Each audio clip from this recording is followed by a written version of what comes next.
Good evening, everyone, and welcome to the Raw wrap-up. Sorg is still hitchhiking back from the West Coast.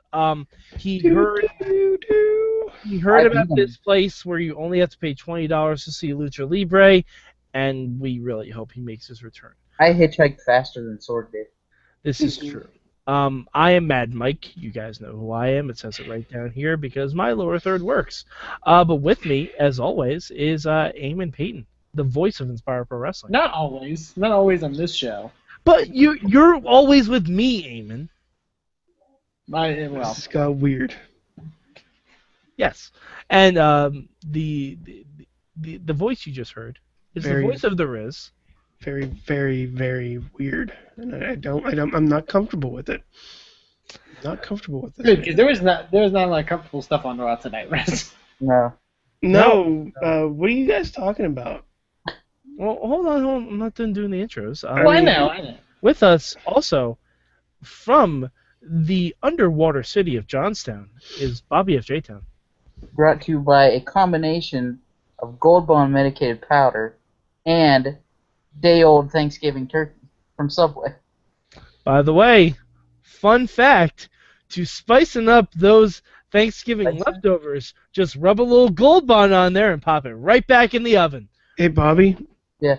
You do know the Subway turkey is not real turkey, right? Oh, it's turkey. It's tofurkey. Everything at Subway is turkey. It's tofurkey. Okay. The meatballs are turkey. The sweet onion chicken turkey. Turkey. Turkey, ironically meatballs below. The buns are turkey. You know those little double chocolate chunk cookies you get? Yeah, they're actually turkey. Okay, guys, let's talk about Raw because Let's talk turkey. Ah, fuck. it's money time. It's money time, you guys. It is money time. Money is made out of turkey at Subway. I like how we both went for the same thing. It is just, Yeah. Okay, all right. So Speaking Seth of Rollins, turkeys. Seth Rollins came back tonight. Oh. Speaking of turkeys, Yeah. I was going to say something else, but Why no. I'm wearing the shirt. Not the new shirt. The old shirt. Yeah, Seth Rollins is back. And he was face, and then he was a heel, and then he was a face again. And he was a he's probably heel. going to heel. But it doesn't matter. No, it doesn't matter. I mean, It doesn't matter he's going to be at all. He's going to be a face no matter what. Guys. If you put a turkey next to Roman Reigns, it'll be face. Speaking of turkeys. And we just go. And the show crashed. Great job, Mike, guys. no, it didn't crash. I'm just No. shaking my head. We Because were this okay. was can see you This doing was the a good inside Raw. pros. This was a good Raw, you guys. So, It was awkward at times. I a little bit. Money in the Bank qualifying match. Like, yeah. well, I mean, all right. So let's talk about that. We got the money in the bank. Speaking of turkeys, because Ric Flair looked like a turkey tonight. Oh, he did. Oh, jeez. I felt so bad for Ric Flair. Yeah. So Charlotte officially kicked Ric Flair to the curb tonight, and boy, howdy, did she let her dad have it. I still don't think they told him. I think they did. I'm probably in the minority that says they did not tell Ric Flair this was going to happen, because those tears were real. His nose turned beet red. I like what you said earlier that he forgot. They told him, but he forgot. Yeah. They just said, "Hey, Rick, this is going to happen," and like 5 seconds later, he just forgets. This is one of the weird cases where it was like, it was a really bad promo, but it was also really great because of how bad it was. It was. You know what? It was died in the womb bad. Yeah. Like, But it was- Charlotte spending 5 minutes just like yelling at her dad, just going, "Wah! You're gonna cry!" In the same monotone voice. I'm like, this is really awkward. Right That's now. voice modulation disease. I think it was a really great promo. It But was. it just had It was one of her better ones really, here. really awful delivery. Yeah. But I mean, it was stuff. It was something that needed to happen. Yeah. I mean, maybe not so spectacularly like this, I love but- that going into. Can I just say that going into Extreme Rules, our thoughts were like, for the most part, we're like, oh, Charlotte will find this newfound, competitiveness in herself at Extreme Rules, and with her dad not being there, and she'll finally be on her own, and it'll be her kind of finding herself. Instead, they take it the whole other direction, and her just being an egomaniac who just wants her dad to die, like. And who has a friend in Dana Brooke now? Unexpected. Well, I think that was kind of a. Yeah, because Emma was. Yeah. Which is a shame. But hey, if Charlotte starts creating her own actual 4 horsewoman stable, I'd be okay with that. Featuring none of the 4 horsewomen. Yeah, of course, naturally. Like, call up Tessa Blanchard right now. Just call her up. NXT. Get Nia Jax. Oh, that'd be good. Nia Jax as remember when? No, I'm not gonna make a joke.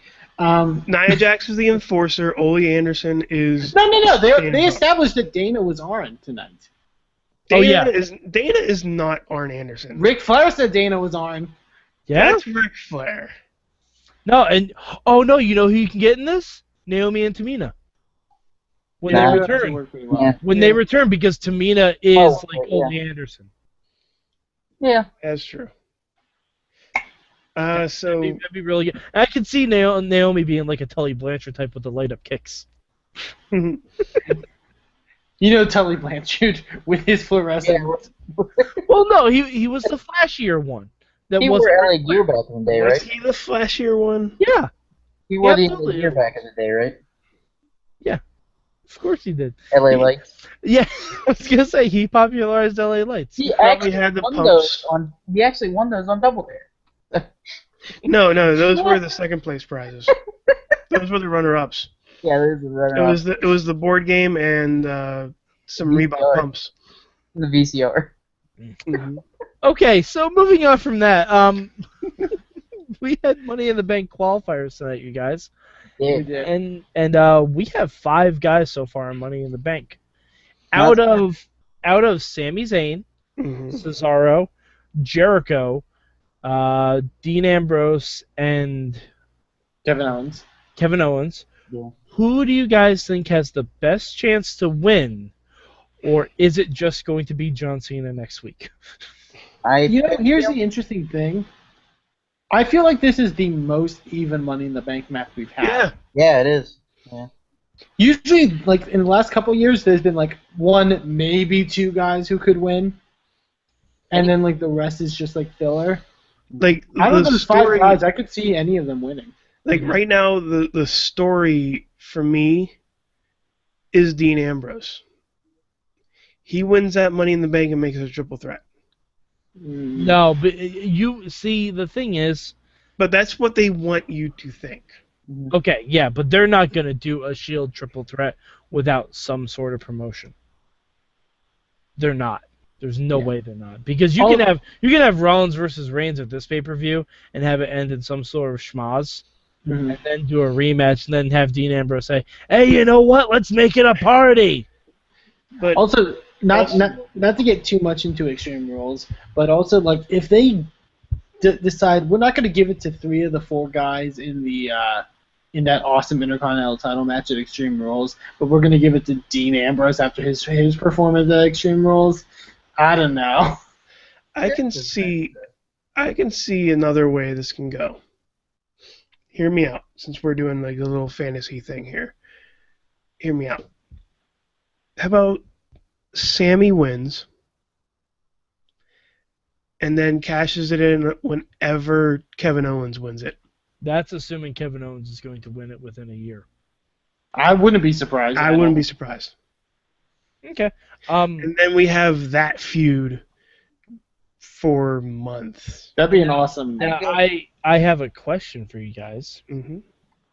Do you think either of the other returning people are going to have a say in this? I.e. Randy Orton or Bray Wyatt. Because I think Bray Wyatt, with that case, would be great. Yeah, you never know when he's going to show up. Mm-hmm. I also pitched this to Bobby earlier in the Hangout, and I think it'll be a really cool idea to put some NXT people in the Money in the Bank match. Like, in the sense that they're not called up yet, but they're still, like, NXT guys. Like, but say not Samoa Joe, maybe like a Finn Balor wins Money in the Bank, but he's still in NXT. So he's in NXT with the briefcase. So you don't know whenever he's going to come on Raw. You know what I mean? I don't know about that because if you have a match on pay-per-view on the main roster, you're no longer in NXT. Well, Owens spent a little time afterwards. But that's only because he had an advertised match already. What I'm saying is but wouldn't that be a cool concept though, of having somebody being and bill it as a NXT guy is getting a spot in the Money in the Bank. I think it'd be a cooler concept to do that on a takeover. If they earn their way in, I think that would work. Yeah, I'd like what they're doing with the cruiserweight thing. I'd like it if they did something like that for the Money in the Bank title. What the fuck? Contendership. Just for the contendership.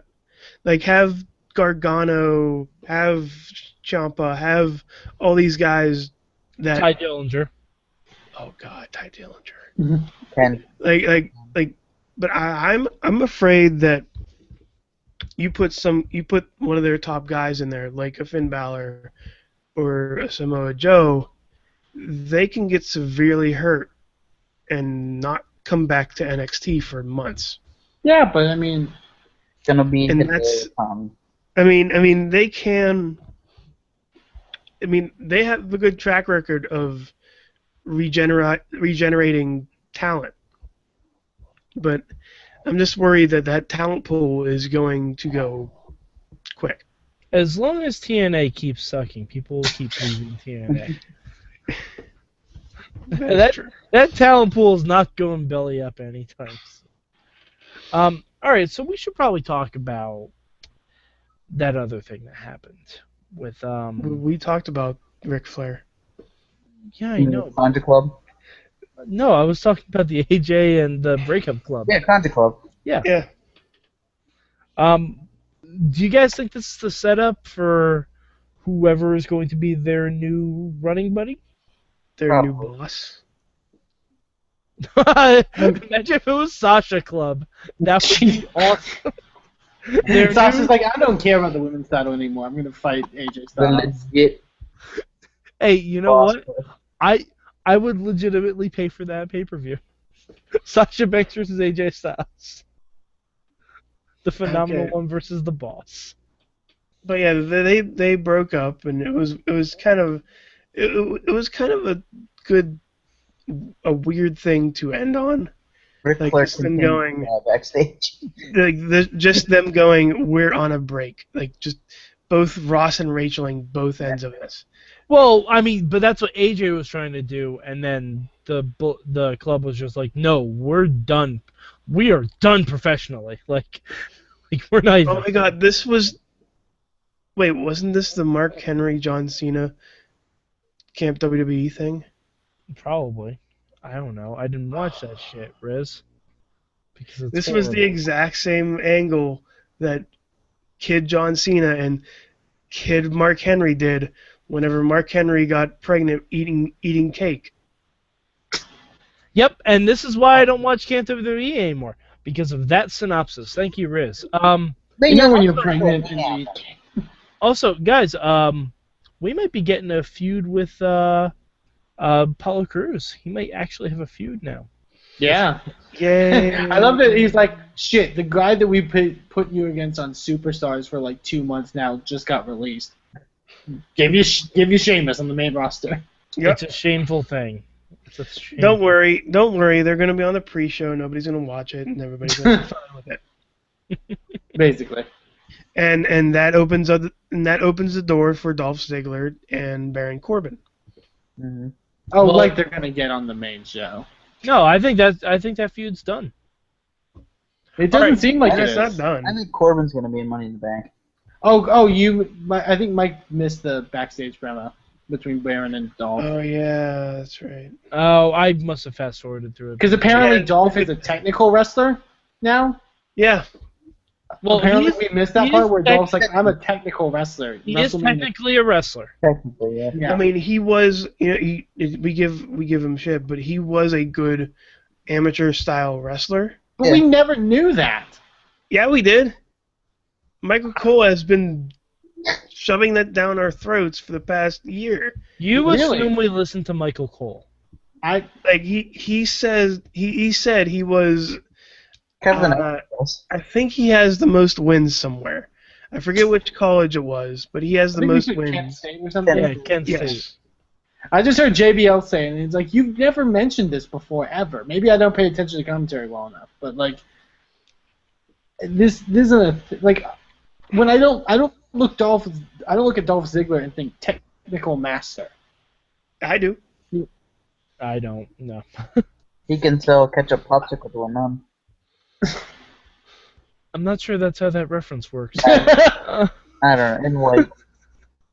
All right. So I'd rather take the butcher's word for it. Jesus Christ. Goddamn Tommy boy. We're off the rails. All right. Before we sign out here, I have one question before our final question, guys. If you had to pick one person that will be in that Money in the Bank match that will happen, they'll qualify next week. Who is it? Bobby. Baron Corbin. Okay. Eamon. I was gonna say Baron Corbin. Pick someone different. Damn Boom. it. Damn it is not a wrestler. Usually there's like a wild card. You know what? I'm gonna say Big E. Okay. All right. Because I think Kofi was there last year. All right, Riz. Kofi. Okay. I am going to say Big Cass.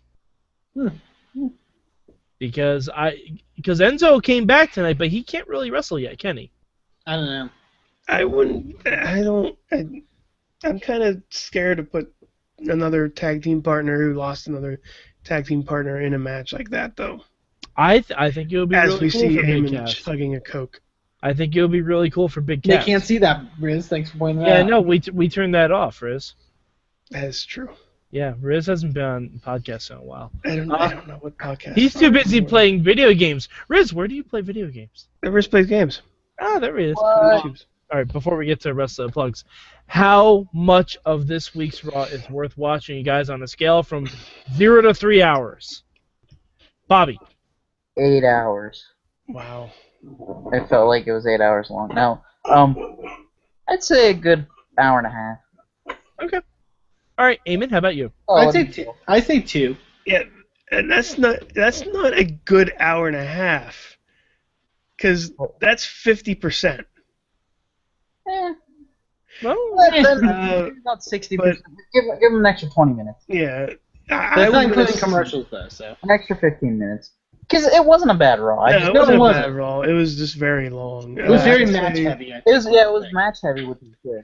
I'd say an hour, 45 minutes, and 23 seconds. Yeah. okay. 23 All right. That's I'll 23 seconds of Ric Flair time.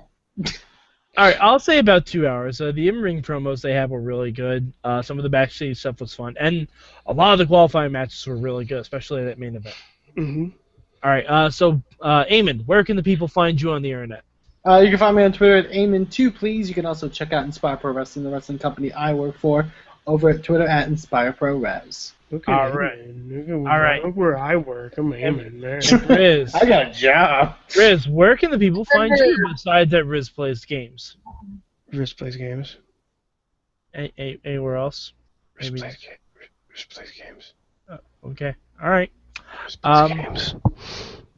Okay. That's also a YouTube Hey Riz, channel. you know this place called Riz Plays Games? Are you on that? Nope. Okay. Bobby, how about you? Where can the people find you on the internet? Riz plays game. Yeah. No, I was actually going to interrupt there and go Riz plays games with you. at Bobby Riz F. plays Jason on games. Twitter. And Boss Battle when we get to it. Which is usually every Wednesday? It's going to be every Wednesday. Bobby. Wednesday or Thursday. Look for it around that time. Or Wednesday or Thursday. Or, yeah, sometime. We're Alrighty. going to do Within a week. Alrighty, and you can find me at MadMike4883 on the Twitter machine. Also, you can catch Riz Plays me Games. and Eamon and sometimes these other chuckleheads on the Midweek War. And also, tune in tomorrow night, round about 8 p.m., on live.sorgatronmedia.com for the Wrestling Mayhem Show proper, where we will break down everything about Extreme Rules, the upcoming Money in the Bank, Cody Rhodes leaving, all that I crazy hope stuff. Sorg comes back. Sorg will probably be back by then. I hear he knows. I hear he has a good hobo network to get him back into Pittsburgh. Elias Sampson.